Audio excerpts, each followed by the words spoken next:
Labadiena! Noriu pademonstruoti, kaip galima pririšti BFT pultelį ir universalų pultelį, kuris yra suprogramuotas kaip BFT prie universalaus imtuvo. Šis imtuvas dažniausiai yra reikalingas tada, kai norima suderinti dviejų skirtingų gamintojų automatikas, jas norint valdyti vienu pulteliu.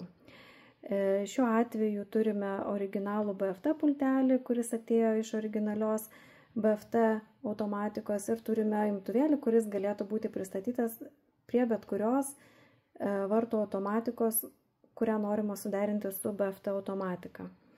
Tai reiškia, kad BFT pultelį reikia pririšti prie šio imtuvėlio ir tada atsidarinės kito brendo vartai nuo BFT pultelio. Čia yra mokymosi mygtukas, jį nuspaudus išgirsime vieną supipsėjimą, paspausime pultelio mygtuką, kurį norime pririšti, išgirsime du supipsėjimus ir atleidus pultelio mygtuką reikia šiek tiek luktelti, kol imtuvėlis sudainuos savo dainelę ir uždarys programavimo režimą. Tuomet išbandyti, ar vartai yra pakeliami.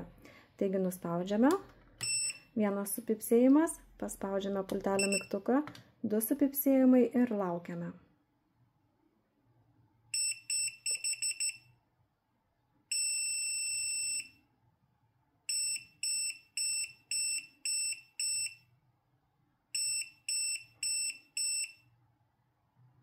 Galime patikrinti, ar pultelis prisirišo. Matote, LED lemputė užsidega, tai reiškia, kad pultelis prisirišo. Dabar pririšime universalų pultelį, kuris yra suprogramuotas dirbti kaip BFT. Paspaudžiame mygtuką, paspaudžiame pultelio mygtuką, du supipsėjimai ir atleidžiu. Dabar vėl palauksime, kol užsidarys programavimo režimas.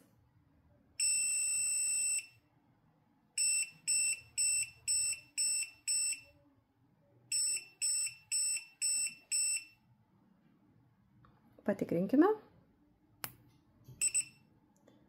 LED sumirksi, pultelis sėkmingai prisirišo ir gali atidarinėti ne tik BFT vartus, bet ir kitus vartus.